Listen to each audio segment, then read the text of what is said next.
पहले अगर हम पानी की समस्या की बात करें तो हमने कई नए वाटर, क्योंकि चक्कर क्या है, वाटर फिल्टर लगे हुए हैं बहुत सारे, लेकिन कैंपस में छात्र हम बनाने की बात कर रहे हैं कि कुछ कुछ कॉमन टॉयलेट कॉम्प्लेक्सेस उसमें डेडिकेटेड स्वीपर दे दें। वो पूरे टाइम सुबह 10 से लेके 5 तक या जो भी टाइम होता है बैठी रहे, जब कोई जाए लड़की अंदर फौरन उसको साफ करे। 11 जुलाई से हम जब शुरू करेंगे तो आप ये मानिए कि हम पहले नवंबर से एग्जाम शुरू कर देंगे, अगस्त सितंबर अक्टूबर इतना ही वर्किंग डे मिलेंगे। और नमस्ते, मैं अंकित, आप देख रहे हैं जी भारत टीवी। हमारे साथ जो मेहमान है किसी परिचय के मोहताज नहीं है। औपचारिक परिचय के लिए बता दें, गोरखपुर विश्वविद्यालय के vice chancellor professor Poonam Tandon है। बहुत बहुत स्वागत है हमारे चैनल। नमस्कार आप सभी को मेरा। पहला सवाल है, जब मैम आप पिछले वर्ष सितंबर के महीने में 4 तारीख को अपने कार्यभार संभाला गोरखपुर विश्वविद्यालय का, उस समय विश्वविद्यालय काफी परेशानियों से जूझ रहा है, तो आपके सामने क्या चुनौती थी और आपने कैसे मेंटेन किया इस चीज को? देखिए, विश्वविद्यालय में उस समय थोड़ी जो चुनौती थी वो थोड़ा स्टूडेंट अनरेस्ट था, वो एक चुनौती थी यहाँ पर। और एग्ज़ाम के जो रिज़ल्ट की पेंडेंसी थी वो एक और चुनौती थी, और डिग्री मार्कशीट की जो पेंडेंसी थी वो एक चुनौती थी, और थोड़ा रेगुलर क्लासेस को लेके नंबर ऑफ टीचिंग डेज जो थे वो एक कम थे, वो एक और चुनौती थी। बाकी इंफ्रास्ट्रक्चर वगैरह तो हमेशा ही इम्प्रूव होता है और इम्प्रूव करना हमको लगातार होता है। ये चुनौतियाँ थी। मैम, जिस समय आपने अपनी शिक्षा हासिल की, उस समय महिलाओं को उच्च शिक्षा के लिए बहुत ज़्यादा संघर्ष करना पड़ता था। आपने 1987 में लखनऊ यूनिवर्सिटी से बीएससी किया, फिर आपने वहीं लखनऊ यूनिवर्सिटी से पीजी किया, फिर पीएचडी किया, और फेलोशिप के लिए आपने जर्मनी का रुख किया। तो आपको बाहर क्यों, मतलब क्या इंडिया में ऐसी फैसिलिटीज़ नहीं थी? नहीं, देखिए, हम तो ये कहते हैं कि हम आजकल एक ग्लोबल विलेज में रहते हैं, और कुछ चीज़ें हमको यहाँ मिलती हैं, कुछ और साइंटिस्ट होते हैं जो हमारे काम को कॉम्प्लीमेंट करते हैं, चाहे वो इंडिया हो या विदेश हो। जहाँ भी आपको ऐसा लगे कि आप अपने काम को बेहतर बना सकते हैं या आपको रिसर्च में कुछ अच्छा और नया करने का चांस मिलता है, वहाँ जाना चाहिए, सभी को जाना चाहिए। उसी हम भी गए। छात्रों को भी हम यही कहेंगे कि जो पार्ट इंडिया में कर पाएँ, बाहर वाले लोगों से कोलैबोरेट करिए और जो सबसे अच्छा कार्य वो करिए। मैम, एक विश्वविद्यालय की अभी हाल ही में समस्या आती है, बच्चों द्वारा हम लोगों से बातचीत करने का मौका बताया उन्होंने। पानी की समस्या थी, फैन की समस्या थी, बीएड के एग्जाम के दिन की बात बता रहा हूँ, और शौचालय की समस्या थी। मैम, ये शौचालय है, उन्होंने बताया है, साफ सफाई थोड़ा सा इसमें दिक्कत है, तो मैम इस पे आपकी क्या स्ट्रेटेजी है, आप कैसे इसको इम्प्रूव करें? ये समस्याएं आप बिल्कुल सही बात कर रहे हैं, और छात्र आके कहते भी हैं, इस पे हम लगातार काम कर रहे हैं। पहले अगर हम पानी की समस्या की बात करें तो हमने कई नए वाटर, क्योंकि चक्कर क्या है, वाटर फिल्टर लगे हुए हैं बहुत सारे, लेकिन कैंपस में छात्र जो है वो 15,000 है। छात्रों की संख्या बड़ी है, तो उसको कैटर करना भी एक बड़ा चैलेंज होता है। गर्मी में ये खपत और बढ़ जाती है, पानी खपत बढ़ जाती है। मतलब अगर ये मानिए कि हर बच्चा 1 लीटर लेता है तो 15,000 लीटर पानी सर्व करना होता है। तो हम लोगों ने बहुत सी संस्थाओं से बात करी। एक अग्रवाल महिला मंडल है, उन्हें वाटर फिल्टर लगाया। अस्परा वाले एक बड़ा प्लांट लगा रहे हैं। हॉस्टल में हमारे हॉस्टल में जो है वो अग्रवाल महिला मंडल का एक और एनजीओ एक और है, उन्होंने फिर वहाँ प्लांट लगाया। तो बहुत सी सामाजिक संस्थाओं से भी हमारे आपके रवि किशन जी जो एमपी हैं, उन्होंने हमसे बात करी है, वो लगवा रहे हैं। तो हम प्रयास कर रहे हैं कि बेहतर सुविधाएं दें, उसको इम्प्रूव करने की बात कर रहे हैं।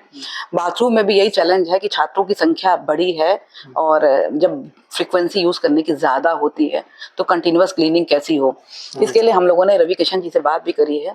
और स्पेशली देखिए, महिला छात्रों को ज्यादा दिक्कत टॉयलेट की आती है कैंपस में बॉयज की अपेक्षा। तो उसमें कुछ टॉयलेट कॉम्प्लेक्सेस हम बनाने की बात कर रहे हैं कि कुछ कॉमन टॉयलेट कॉम्प्लेक्सेस, उसमें एक डेडिकेटेड स्वीपर दे दें। वो पूरे टाइम सुबह 10 से लेके 5 तक या जो भी टाइम होता है बैठी रहे, जब कोई जाए लड़की अंदर फौरन उसको साफ करे वो। ये हमारा प्लान है कि मान लो हम 5 टॉयलेट कॉम्प्लेक्स बनाते हैं तो 5 में एक डेडिकेटेड स्वीपर लेके, ये मॉडल मुझे लगता है कि शायद सक्सेसफुल हमारा होगा। लेकिन हम प्रयास कर रहे हैं, स्पेशली हमारी फीमेल स्टूडेंट्स को प्रायोरिटी हमारी यहाँ। मैम, इस बार जो आपने जो सेमेस्टर से पहले ही एग्जाम करा लिया, वो आपके लिए किस प्रकार से चैलेंजिंग रहा? क्योंकि आपका कोर्स कंप्लीट भी नहीं हुआ था और स्टूडेंट्स थोड़ा प्रॉब्लम में थे, और इतनी जल्दी पेपर बनाना और टाइम टेबल निकालना और इस सेशन के। देखिए, ये कहना कि कोर्स कंप्लीट नहीं था, क्योंकि हमारा 8 जनवरी को पीजी खत्म हो चुका था और 10 जनवरी से हमारे पीजी की क्लासेस शुरू हो चुके थे। तो आप देखिए, अगर नंबर ऑफ टीचिंग डेज जितने मिलने चाहिए उससे बहुत अधिक मिले हैं। पिछले सालों में तो हमने गिना ही 45 वर्किंग डेज थे आपके पूरे साल मिला के। तो आपके एक सेमेस्टर में जो है 90 वर्किंग डेज थे। 90 नहीं तो हम ये चैलेंज करते हैं कि 80 थे आपके वर्किंग डेज। यूजी का एग्जाम बाद में शुरू करा हमने, इसीलिए वहां भी आपके अगर जनवरी में फरवरी में क्लास शुरू हुए तो फरवरी मार्च अप्रैल पूरा मिला। देखिए, एक सेमेस्टर में आपको 8 महीने की टीचिंग, 6 महीने की टीचिंग नहीं मिल सकती। जो आपका 6 महीने की लेंथ होती है, लेंथ है, उसमें हर चीज जल्दी करनी होती है। इंटरनल एग्जाम, वो एग्जाम अगर नहीं करेंगे तो आपकी बेपटरी गाड़ी जाएगी, जो कि छात्रों के हित में नहीं है। ये कहना कि हमको कभी भी ऐसा सेमेस्टर में होगा, अगले में भी यही आएगा। हम 11 जुलाई से हम जब शुरू करेंगे तो आप ये मानिए कि हम 1 नवंबर से एग्जाम शुरू कर देंगे। अगस्त, सितंबर, अक्टूबर, इतना ही वर्किंग डे मिलेंगे। और सेमेस्टर में 2 सेमेस्टर साल में चलाने हैं। सेमेस्टर की लेंथ जो 6 महीने की है, उसमें आपके एग्जाम का टाइम इंक्लूडेड है, ये समझ लीजिए आप। ये तो वो तो हमेशा का है। थोड़ा छात्रों को एनुअल सिस्टम सेमेस्टर में आ रहे हैं तो पढ़ाई की गति को बढ़ाना होगा, ये जानिए। आने वाले समय में मैम जो नए अभ्यर्थी हैं विश्वविद्यालय से जुड़ने जा रहे हैं, प्रवेश परीक्षा फॉर्म भर रहे हैं, उनके लिए आप क्या संदेश देना चाह रही हैं? क्योंकि वो पहली बार, कोई किसी छात्र का पहली बार विश्वविद्यालय में प्रवेश होगा, इंटर के बाद घर छोड़ के पहली बार आएंगे, तो उनको आप क्या कैसा मैसेज? देखिए, बच्चे आएंगे, हम लोग 1 वीक का चाहेंगे कि ओरिएंटेशन प्रोग्राम कराएं और उनको सभी लोग मिल के थोड़ा विश्वविद्यालय के बारे में। और जब बच्चा इंटर से यूनिवर्सिटी में आता है तो एक बड़ा चेंज होता है, स्पेशली जब घर में रह के हॉस्टल में आता है तो एक बड़ा चेंज होता है। वो बहुत इंडिपेंडेंट स्टूडेंट तरह रहना होता है। बहुत चैलेंजेस भी लाइफ में होते हैं यहाँ पर। यूनिवर्सिटी में वहाँ पे तो क्लास टेस्ट हुए, टीचर ने पढ़ाया, उससे पढ़ाई हो गई। यूनिवर्सिटी में तो आपकी मेंटरिंग ज़्यादा है और पढ़ाई और सीखना आपको काफ़ी हद तक अपने आप पड़ता है, आपको ग्रो अपने आप करना पड़ता है। और एक ऐसा टर्निंग पॉइंट होता है जहाँ से स्कूल से आप कॉलेज से होते हुए एक जॉब, एक कैरियर की ओर जा रहे होते हैं। ये टाइम स्टूडेंट के लिए बहुत इंपॉर्टेंट टाइम होता है, जिससे स्टूडेंट दाएं बाएं कहीं डाइवर्ट ना हो, पूरी तरह पढ़ाई में ध्यान लगाए। और विश्वविद्यालय के बारे में बताएंगे क्या चीज़ें हैं, ओरिएंटेशन प्रोग्राम। लेकिन यही कहना चाहेंगे कि गोरखपुर विश्वविद्यालय अच्छा विश्वविद्यालय है। चाहे आप QS रैंकिंग की बात करें, चाहे आप कोई भी रैंकिंग की बात करें, NAC की बात करें, अच्छा विश्वविद्यालय है। पत्रकारिता विभाग से सवाल है। पत्रकारिता विभाग से मैम जो आपसे छात्र पहले मिले थे कुछ दिन पहले, तो आपने उनका प्रस्ताव भेज दिया था, और वो प्रक्रिया अभी कहाँ तक है, कब तक वो पूरे होंगे? देखिए, स्टूडियो बनाने की हमारे पैरेलल पत्रकारिता विभाग तो अपनी प्रक्रिया जो कर रहा है, मैंने तो अप्रूव कर दिया था, कुछ हो रहा था। लेकिन हमारा एक स्टूडियो HRDC में ऑलमोस्ट तैयार हो रहा है। उन्होंने कैमरे वगैरह परचेज कर लिए हैं और अंदर का जो साउंड प्रूफिंग वगैरह का काम, तो पैरेलल हम लोगों ने HRDC में जो आपका सेंटर है, वहाँ पे एक स्टूडियो तैयार बहुत जल्दी हो जाएगा। इस सेशन में छात्रों को फैसिलिटी मिलेगी स्टूडियो की। क्योंकि मैम बच्चे काफी उत्सुक है, और जिस तरह से इस साल के बच्चे हैं, सर बताते हैं कि बच्चे अपने आप में एक्टिविटीज काफी करने लगते हैं, खुद से एक्टिविटीज करने लगते हैं। और पत्रकारिता विभाग के बच्चों को और फैसिलिटी मिलती है तो शायद और इम्प्रूवमेंट होगा। HRDC में आप मानिए 11 जुलाई से हमारा सेशन शुरू होगा, जल्दी ही छात्रों को स्टूडियो की फैसिलिटी मिलेगी। गोरखपुर विश्वविद्यालय में मैम करीबन 15 सुपर विद्यार्थी हैं, और जिस तरह से ऑक्सीजन की कमी है, कमी इसलिए मैं बोल रहा हूँ कि काफी केसेस देखने को मिल रहे हैं कि ऑक्सीजन की वजह से किसी के बेहोश हो जाते हैं या फिर किसी की जान चले जाती है। क्या एक कोई ऐसा अभियान मैम गोरखपुर विश्वविद्यालय चलाएंगी, कुलपति चलाएंगी, कि इससे तमाम पौधे लगाए जा सके, या फिर कहीं भी कैंपस में नहीं बल्कि अपने घरों पे? तो क्या मैं इस पे अभियान को चलाने वाली है? सस्टेनेबल डेवलपमेंट गोल में एक बड़ा इंपॉर्टेंट चीज़ है कि आपका कार्बन एमिशन और ऑक्सीजन एमिशन। तो हम लोग तो उसमें अवेयरनेस प्रोग्राम का पार्ट बन रहे हैं, और जो वर्ल्ड में जो यूनिवर्सिटीज़ का ग्रुप है उसको ज्वाइन कर रहे हैं। और हम तो छात्रों को भी बड़ी संख्या में प्रेरित करेंगे पौधे लगाएं।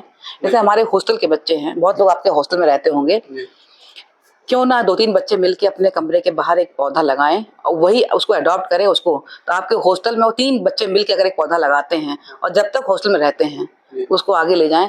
क्यों ना जब हम PhD ज्वाइन करते हैं, ये हम और करने वाले हैं, जब एक बच्चा PhD ज्वाइन करता है तो कम से कम 4 से 5 साल विश्वविद्यालय में रहता है, वो एक पौधा लगाए, उसको पाल पोस के बड़ा करे, और बाद में जब कभी आएगा कितनी खुशी उसको देख के होगी, पौधा मेरा लगाया हुआ है ये।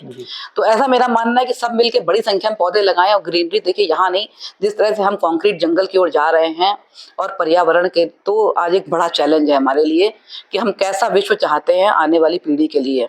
उसमें प्लांटेशन का एक बड़ा योगदान है, हम लोग रेगुलर कर रहे हैं और बड़ी मात्रा में भी आगे हम करेंगे प्लांटेशन को, और छात्रों को प्रेरित करेंगे प्लांटेशन करें और कुछ भागीदारी अपनी बराबर से करें इसमें।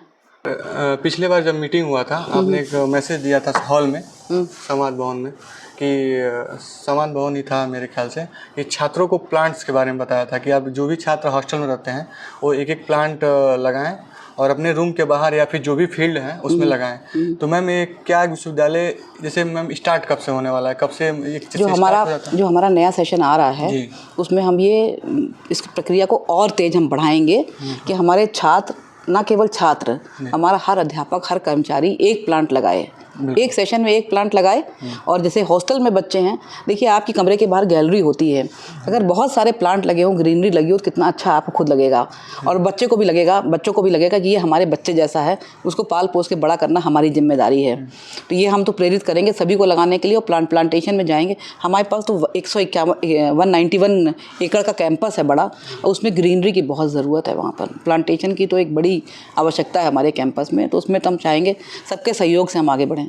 हमारे साथ गोरखपुर विश्वविद्यालय के VC professor Poonam Tandon ma'am ji थे। विश्वविद्यालय को लेकर सवाल किया और इन्वायरमेंट को लेकर सवाल किया, मैम ने जवाब दिया है।